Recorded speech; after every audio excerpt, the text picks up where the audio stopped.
नमस्कार। इस वक्त की बुलेटिन में आप सभी का बहुत स्वागत है। आपके साथ मैं हूं नीतू गौरकेला।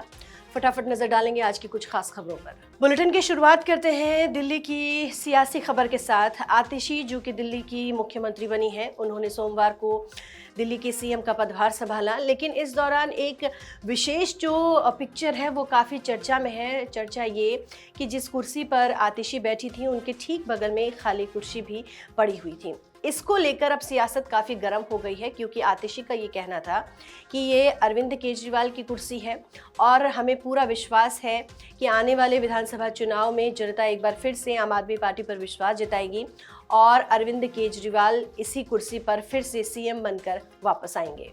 दिल्ली की मुख्यमंत्री आतिशी ने सोमवार को पदभार संभाल लिया। आतिशी ने जब सीएम की कुर्सी संभाली तो उनकी कुर्सी के साथ एक खाली कुर्सी थी, जिसे उन्होंने अरविंद केजरीवाल की कुर्सी बताया और कहा कि इस कुर्सी को उनका इंतजार रहेगा, जिस पर बहुजन समाज पार्टी के राष्ट्रीय कोऑर्डिनेटर आकाश आनंद की तीखी प्रक्रिया सामने आई है। आकाश आनंद ने दिल्ली की मुख्यमंत्री आतिशी के इस कदम को भारत के संविधान का उल्लंघन बताया।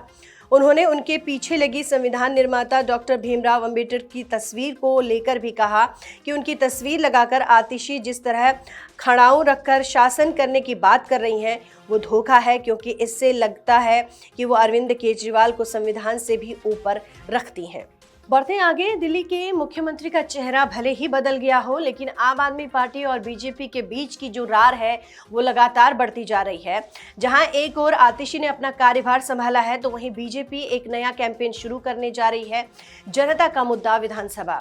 इस कैंपेन के तहत बीजेपी जनता के बीच जाएगी और लोगों से सवाल पूछेगी और इन सवालों को बीजेपी की तरफ से विधानसभा में रखा जाएगा। और ये कहा जा रहा है कि ये सवाल जो है जनता के वो आतिशी के सामने रखे जाएंगे, जो कि मुख्यमंत्री हैं दिल्ली की, और उनसे इस पर जवाब मांगा जाएगा। जब तक इन सारे सवालों का जवाब नहीं मिल जाता, तब तक बीजेपी का ये कहना है कि वो विधानसभा नहीं चलने देंगे।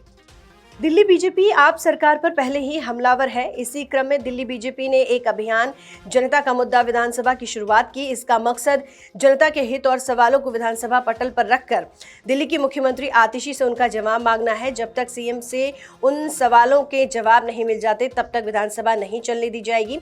आपको बता दें कि दिल्ली बीजेपी अध्यक्ष वीरेंद्र सचदेवा और दिल्ली विधानसभा में विपक्ष के नेता विजेंद्र गुप्ता ने विधायक अजय महावर और तमाम अन्य लोगों की मौजूदगी में इस 3 दिवसीय अभियान की शुरुआत की, जो कि 25 सितंबर तक चलेगा, जिसे जनता का मुद्दा विधानसभा में अभियान नाम दिया गया है। बढ़ते हैं आगे, अब बात करेंगे हरियाणा की, क्योंकि हरियाणा में विधानसभा चुनाव जल्द होने वाले हैं। तारीख बहुत नज़दीक है। ऐसे में जो सियासी पारा है यहाँ पर वो काफ़ी चढ़ा हुआ है। बीजेपी, आम आदमी पार्टी और कांग्रेस मैदान में है, लेकिन इस बीच कांग्रेस की तरफ से तरह तरह की बयानबाजी की जा रही है। हरियाणा के पूर्व मुख्यमंत्री और कांग्रेस के दिग्गज नेता भूपेंद्र सिंह हुड्डा ने एक बड़ा बयान दिया है। उनका साफ तौर पर कहना है कि अगर इस बार के विधानसभा चुनाव को कांग्रेस जीत जाती है तो किसानों के लिए जो बॉर्डर बंद किए गए हैं पंजाब और हरियाणा के, वो खोल दिए जाएंगे, जिससे कि किसान दिल्ली कूच आसानी से कर सकेंगे। कांग्रेस नेता भूपेंद्र सिंह हुड्डा ने किसानों से बड़ा वादा किया है। उन्होंने कहा कि अगर कांग्रेस सत्ता में आई तो शंभू बॉर्डर को खोल दिया जाएगा। संयुक्त किसान मोर्चा और किसान मजदूर मोर्चा के नेतृत्व में किसानों ने दिल्ली चलो का आह्वान किया था, लेकिन उन्हें शंभू और खनौरी बॉर्डर पर रोक दिया गया। ये फरवरी से ही पंजाब और हरियाणा सीमा पर जमे हुए हैं। भूपेंद्र हुड्डा ने सोमवार को कहा कि बीजेपी को लोकतंत्र में कोई भरोसा नहीं है। इस तानाशाही सरकार ने पहले 3 किसान विरोधी कानून लागू किए और फिर किसानों पर लाठीचार्ज किया और गोलियां चलाई।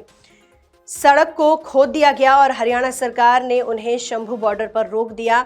लेकिन अब उनका साफ तौर पर कहना है कि अगर कांग्रेस सत्ता में आती है तो वो इस बात की गारंटी लेती है कि तमाम जो बॉर्डर सील किए गए हैं उन्हें खोल दिए जाएंगे और किसान अपनी जो बात है वो केंद्र तक पहुंचा सकेंगे।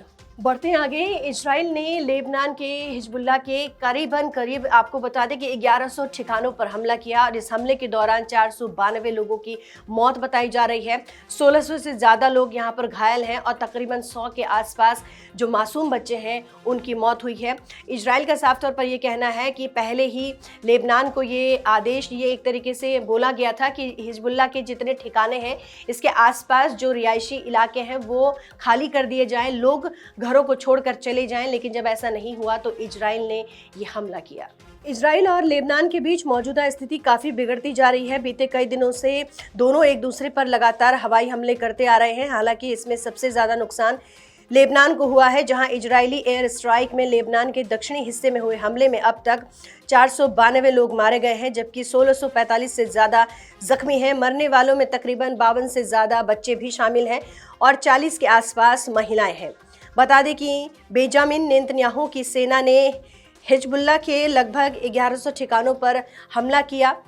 इसको ध्यान में रखते हुए इजरायली सरकार ने पूरे देश में आगामी 30 सितंबर तक स्पेशल होम फ्रंट सिचुएशन यानी कि इमरजेंसी की घोषणा कर दी है। इजरायली सेना बीते सोमवार सुबह से लगातार हिजबुल्लाह के बेका के क्षेत्र में मौजूदा आतंकवादी ठिकानों पर ताबड़तोड़ हमला कर रहा है। बढ़ते हैं आगे, अब बात करेंगे महाराष्ट्र के बदलापुर की। दरअसल महाराष्ट्र के बदलापुर में पिछले महीने यानी कि अगस्त के महीने में 2 मासूम बच्चियों के साथ में यौन शोषण किया गया था और इस पूरे मामले में स्कूल के ही स्वीपर जो कि 23 साल का है अक्षत शिंदे, जिसे पुलिस की तरफ से गिरफ्तार किया गया। लेकिन खबर ये है कि अक्षत शिंदे की पुलिस के मुठभेड़ में मौत हो गई है। बताया जा रहा है कि जब पुलिस उसको कोर्ट की तरफ ले जा रही थी तो उसी दौरान उसने साजिश के तहत भागने की कोशिश की और एक पुलिसकर्मी की पिस्तौल छीनी, जिससे उसने 3 बार हवाई फायर किया। जवाबी कार्रवाई में पुलिस ने भी फायरिंग की, जिससे उसके सर पे गोली लगी और ऑन द स्पॉट उसकी मौत हो गई। महाराष्ट्र के बदलापुर के एक स्कूल की 2 बच्चियों के साथ यौन शोषण करने वाला हैवान अक्षत शिंदे सोमवार को पुलिस एनकाउंटर में मारा गया। सोमवार को जब पुलिस उससे पूछताछ के लिए तलोजा जेल से बदलापुर लेकर जा रही थी, तभी उसने पुलिस अधिकारी की पिस्तौल स्नैच कर फायरिंग कर दी। इसके बाद पुलिस इंस्पेक्टर की जवाबी कार्रवाई में अक्षत शिंदे मारा गया। पुलिस सूत्रों ने बताया कि वैन में कम जगह होने की वजह से पुलिस की जवाबी कार्रवाई की गोली शिंदे के चेहरे पर लगी और एक गोली उसके सर पर लगी, जिससे उसकी मौत हो गई। आरोपी अक्षत शिंदे को जब ठाणे पुलिस के 4 जवान एक वैन में नवी मुंबई से ले जा रहे थे तो तभी उसने इस कार्रवाई को अंजाम दिया। बताया ये भी जा रहा है कि अक्षत शिंदे ने इस पूरे घटना को अंजाम देने के लिए एक बहुत लंबी प्लानिंग की थी कि वो किस तरह से पुलिस के शिकंजे से भागेगा, लेकिन ऐसा हो नहीं पाया और पुलिस की जवाबी कार्रवाई में उसकी मौत हो गई। तो ये थी वो अहम खबरें जिन पर हमारी नज़र बनी रहेगी और इन खबरों से जुड़ी हुई अपडेट भी आप तक पहुँचती रहेगी।